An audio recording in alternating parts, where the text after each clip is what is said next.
कैसा होगा आपका भाग्य, कैसा होगा आपका कल? जानिए ज्योतिष आचार्य, वास्तुशास्त्री धीरेन्द्र पांडे से। नमस्कार, मैं हूं आपके साथ विमल आनंद और आप देख रहे हैं यूनाइटेड टाइम्स।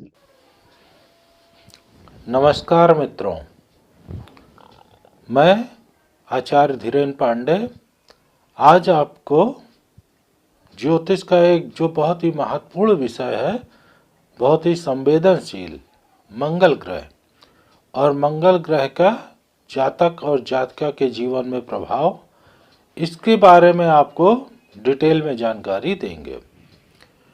हम सभी लोग जानते हैं कि मंगल ग्रह का मानव जीवन में, विशेषकर वैवाहिक जीवन में, पर्सनल लाइफ में बहुत ही ज़बरदस्त प्रभाव है और लगभग सारे व्यक्ति जो है मांगलिक नाम से वाकिफ है।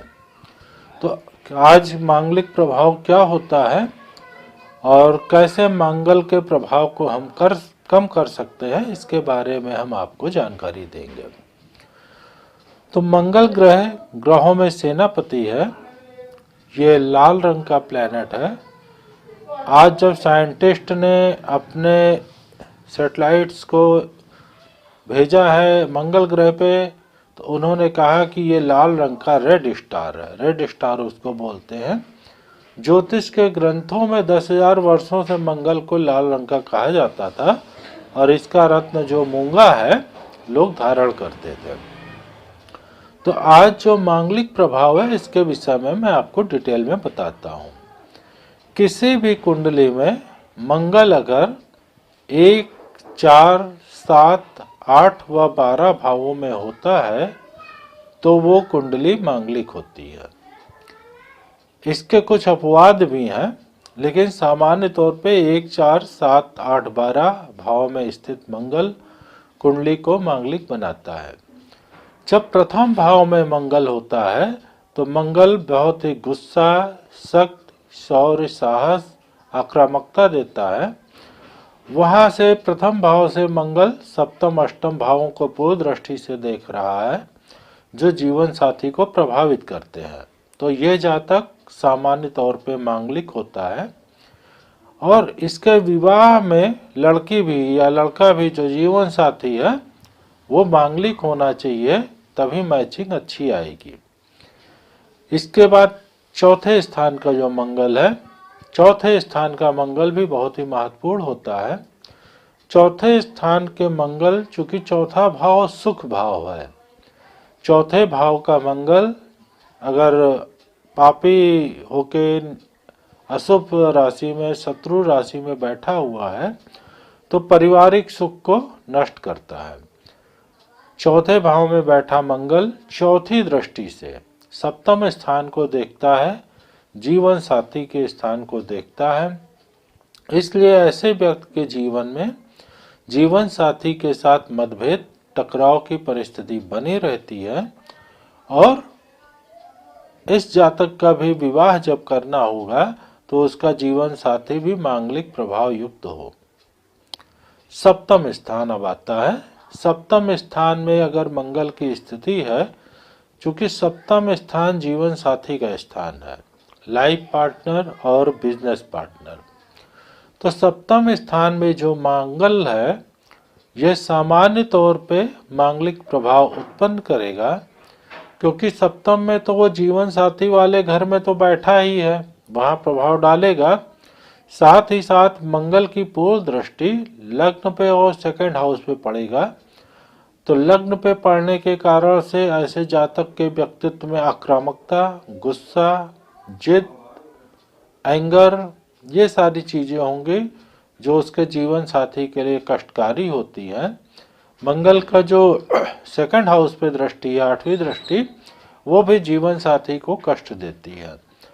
तो सप्तम स्थान में बैठा मंगल मांगलिक प्रभाव उत्पन्न करता है और ऐसे जातक की विवाह के समय जो जीवन साथी है, जो लड़की या लड़का है, वो भी मांगलिक प्रभाव युक्त होना चाहिए।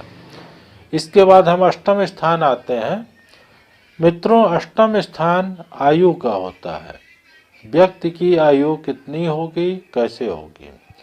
व्यक्ति का मोड ऑफ डेथ, मृत्यु कब होगी, कैसे होगी, अष्टम स्थान बताता है। अष्टम स्थान में अगर मंगल है तो वो उस जातक को काफी स्ट्रांग मांगलिक बनाता है और इस जातक की कुंडली विवाह मिला के, मंगल ग्रहों को मिला के विवाह करना चाहिए। ऐसे जातक जो अष्टम मंगली है उनके लाइफ पार्टनर की कुंडली में भी मंगल का स्ट्रांग और मांगलिक स्थानों में होना आवश्यक है। आठवें स्थान में बैठा मंगल सातवीं पूर्व दृष्टि से सेकंड हाउस को देखता है जो जीवन साथी की आयु होती है। तो इस कारण से अष्टम स्थान में बैठा मंगल भी मांगलिक प्रभाव उत्पन्न करता है। द्वादश स्थान, इसके बाद द्वादश स्थान कुंडली का एक ऐसा स्थान है वहां पे अगर मंगल बैठा हुआ है तो वो मांगलिक दोष उत्पन्न कर देगा। मित्रों, द्वादश स्थान सैया सुख का है, बेड रिलेशन का है, हस्बैंड वाइफ के जो पति पत्नी के संबंध है उसका स्थान द्वादश स्थान है। द्वादश स्थान में जब शुक्र जैसे शुभ ग्रह बैठे होते हैं तो व्यक्ति को सैया सुख अच्छा मिलता है, हस्बैंड वाइफ के बेड रिलेशन अच्छे होते हैं।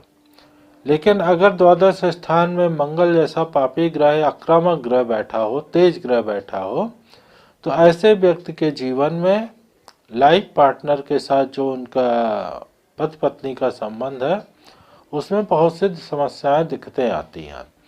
तो इसलिए द्वादश स्थान में जो बैठा मंगल है वो भी मांगलिक प्रभाव युक्त है। द्वादश स्थान में बैठा मंगल सातवीं और आठवीं दृष्टि से छठे और सातवें स्थान को देखता है। चूंकि आठवीं दृष्टि सातवें स्थान पे पड़ रही है तो वो लाइफ पार्टनर को समस्या उत्पन्न करता है। तो द्वादश स्थान के मांगलिक व्यक्ति की कुंडली में भी अगर विवाह करना है तो लाइफ पार्टनर की कुंडली में भी उन हाउसेज में मंगल का होना आवश्यक है। तो हमने ये आज समझा कि मंगल किसी कुंडली में अगर सामान्य तौर पे 1, 4, 7, 8 व 12 भावों में है तो मांगलिक प्रभाव उत्पन्न कर देगा। और इसके लिए जो है थोड़ा सा कुछ अपवाद है। जैसे अपवाद यह है कि अगर मंगल पे बृहस्पति की दृष्टि पड़ रही है तो मांगलिक दोष का असर कम हो जाता है। जब कोई जातक मांगलिक प्रभाव युक्त होता है तो उस जातक के विवाह के पूर्व कुछ उपचार करना आवश्यक होता है। जैसे कोई जातिका, कोई कन्या अगर मांगलिक प्रभाव युक्त है तो उसके विवाह के पहले भगवान विष्णु की प्रतिमा से विवाह करना ठीक रहता है। भगवान विष्णु या घड़े से विवाह अगर हो जाएगा तो ये टोटके का काम करता है कि पहला विवाह भगवान विष्णु के साथ या घड़े के साथ हुआ, उसके बाद मंगल ग्रह की शांति, मंगल ग्रह का जप, मंगल ग्रह का दान करके विवाह थोड़ा चिरंजीव आयु, जो दीर्घायु वर हो, जिसकी कुंडली दीर्घायु दिखा रही हो, उसके साथ करना श्रेयस्कर होता है। तो मंगल में मंगल ग्रह का दान करते हैं मांगलिक प्रभाव को कम करने के लिए, मंगल ग्रह का जप करते हैं मांगलिक ग्रह का प्रभाव कम करने के लिए। मंगल ग्रह जब ज़्यादा प्रभावी हो, उससे लाइफ पार्टनर को प्रॉब्लम आ रही हो, विवाह में विलंब हो रहा हो, तो मंगल की चीज़ों का तुलादान भी करते हैं। जैसे व्यक्ति के शरीर के वजन के बराबर मंगल की चीज़ों का दान, जैसे लाल मसूर की दाल, तांबा, लाल फल, लाल सब्जी, लाल मिठाई, इस तरह की वस्तुओं का दान करेंगे जिससे कि मंगल ग्रह का प्रभाव जो है व्यक्ति के जीवन में कम हो। तो मंगल एक ज्योतिष में बहुत ही महत्वपूर्ण ग्रह है, ये सेनापति है, आपको लड़ाई जीतना है, ये सहयोग करेगा। भूमि भवन वाहन का सुख भी मंगल अच्छा देता है। आपको एक अच्छा जो है पुलिस अधिकारी बनना है, आर्मी में अधिकारी बनना है, डॉक्टर बनना है, अगर आपको एक माफिया बनना है, ठेकेदार बनना है, मंगल का मजबूत होना आवश्यक है। मंगल मजबूत होगा, आपको सपोर्ट करेगा। लेकिन जीवन साथी के लिए ये जो मंगल की ऊर्जा है वो कष्टकारी होगी।